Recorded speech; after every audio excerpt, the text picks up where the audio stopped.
In this video, we are going to continue building our aggregate supply, aggregate demand model. In this video in particular, we are going to be looking at the long run aggregate supply. All right, this is also abbreviated as LRAS. I'll put that up on the board in just a moment. One thing that I want us to get down first is what the long run aggregate supply curve is built off of. Right? The long run aggregate supply curve is based on what is known as the Solow growth rate.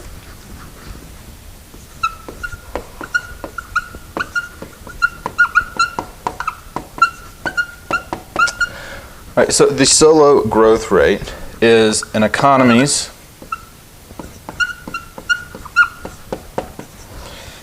potential growth rate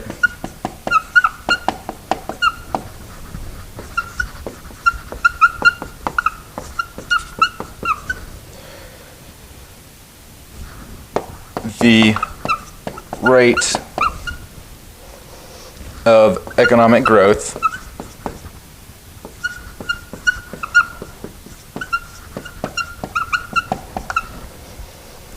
that would occur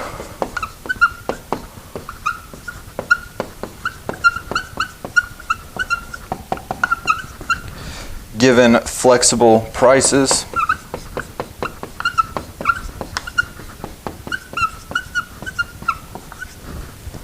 and existing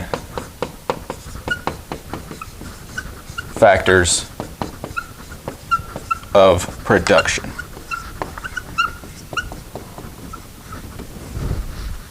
All right, so that's a lot to take in all at once.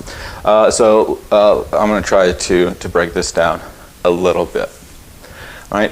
So what we're saying, all right, there are kind of two key factors here. All right. So one are flexible prices, and the other one is existing factors of production.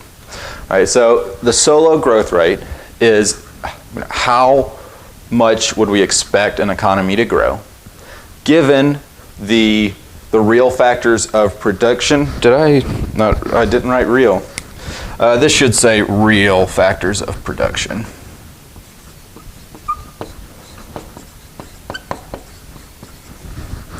All right, so this should say real factors.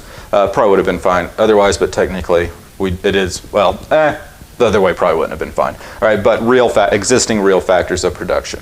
All right, so given the real factors of production that a country has, right? So we're talking capital, whether we're, both physical capital like machinery, buildings, any kind of tools, anything of that nature. Human capital, right? So how much knowledge exists.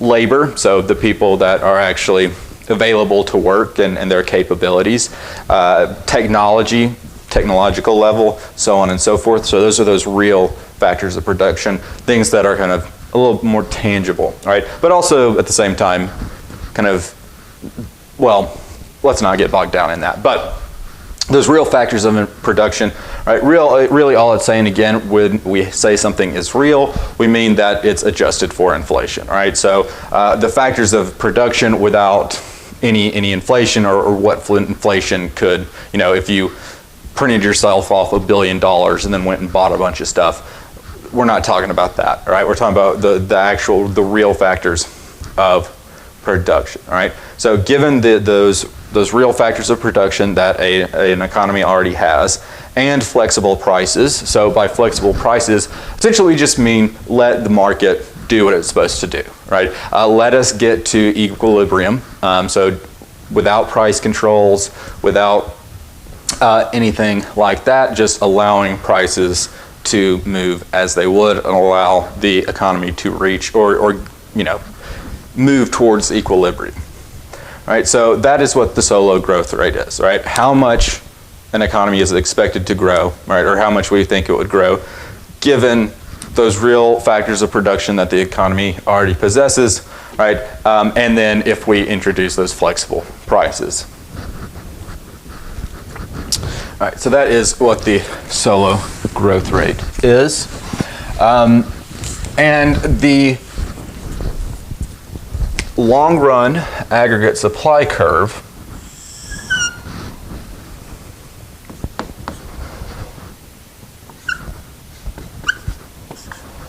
is a straight vertical line at the Solow growth rate.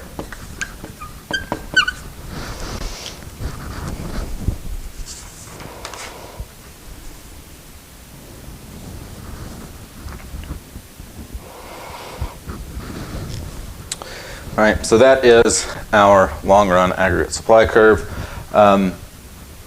We'll do some more stuff with it when we actually start putting some of these together, right? But it is that straight vertical line, and essentially we can already go ahead and explore something that we're going to talk about a lot, right? In I think this is the chapter on inflation. There was a video where we wrote down that in the long run, money is neutral, right? And the long run aggregate supply curve has a lot to do with that, right? Notice that at any inflation level, right, moving the inflation level up or down will not change the Solow, or will not change our real growth rate, right? In the long run, it will always be the Solow growth rate. That's going to be a little easier to see in the next video when we do put aggregate demand and long run aggregate supply together, right? But that is, we can already start seeing that changing the price level, right? Increasing inflation is not going to make us grow more in the long run. And of course, one of the big ways that inflation is going to happen is by increasing the money supply or printing more money. So we can't just print more money to increase that growth rate, right? This Solow growth rate is determined by those real factors of production, right? And, you know, having flexible prices. All right, so as always, when we introduce a new curve, we're now going to talk about how to move that curve. All right, so shifting the long run aggregate supply curve. All right, so to shift our long run aggregate supply curve, we're going to have to move our Solow growth rate. So the long run aggregate supply curve is only going to shift when an economy's fundamental ability to produce goods and services changes.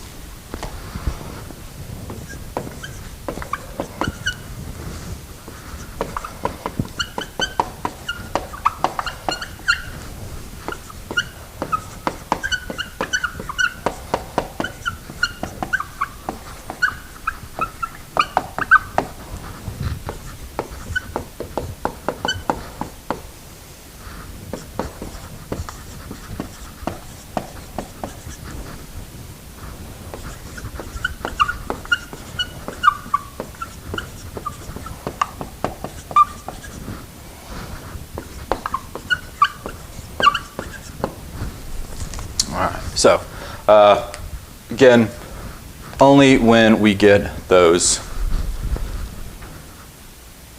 changes to the ability, all right, the fundamental ability to produce goods and services, do we see a change in long-run aggregate supply.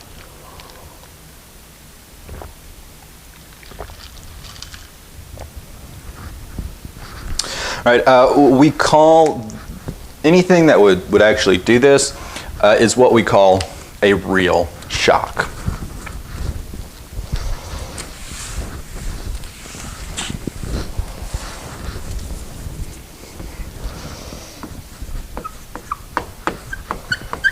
All right, so a real shock is a shock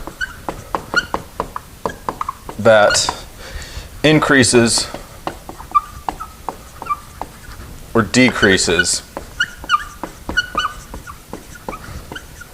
the potential growth rate.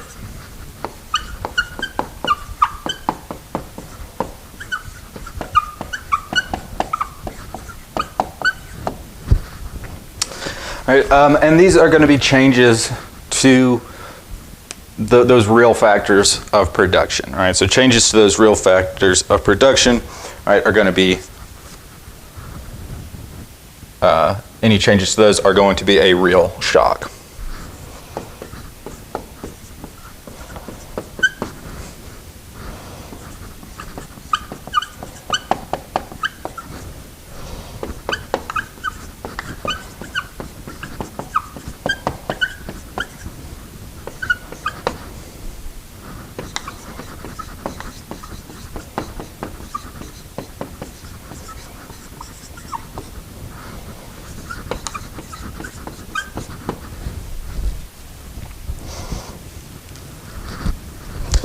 All right, so just some examples, some just kind of basic examples of a real shock. If a large amount of capital in a nation is destroyed, that would be a real shock. So for example, it feels like it wasn't that long ago, but it's probably like 10 years. However long it was ago that we had one of the really bad hurricane seasons, and Haiti got hit like a couple times, I think, or at least they got hit by one really big one.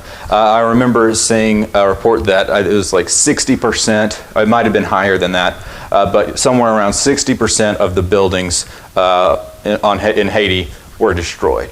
Right, that is a huge loss of capital. Right, those buildings were capital. Right, probably some of them probably were, almost definitely were homes. Right, but other ones were probably places of business. Right,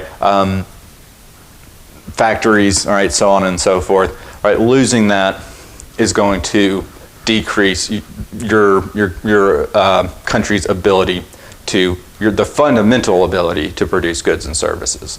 Right. Some other examples would be when a new technological innovation comes about, right?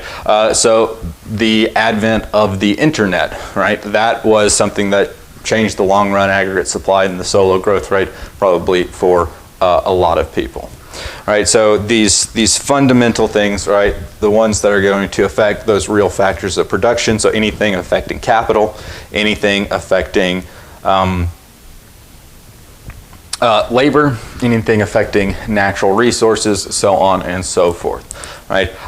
If a wildfire burned down huge sections of woods that were kind of timber stands, that's going to affect a long-run aggregate supply.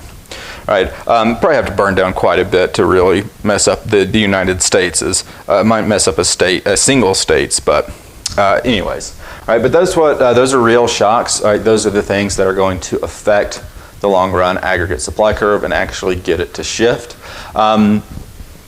When we shift our long-run aggregate supply curve, we're going to stick with what we know. All right, the same thing that we used when we were doing just supply and demand. Right, way back in chapter 3. Right, if the long-run aggregate supply curve increases, we shift it to the right. If it decreases, we shift it to the left. Right, which will make sense because we'll have our real GDP growth rate running this way. Right, so the way the real GDP growth rate would increase is moving to the right, and so it should be relatively easy to see. But we're going to see some examples of that soon enough. All right, but that's it for this video. In the next one, we're going to put aggregate demand and long-run aggregate supply together, right, and take a look at that. All right, but that's it for this video, and I'll see you in the next one.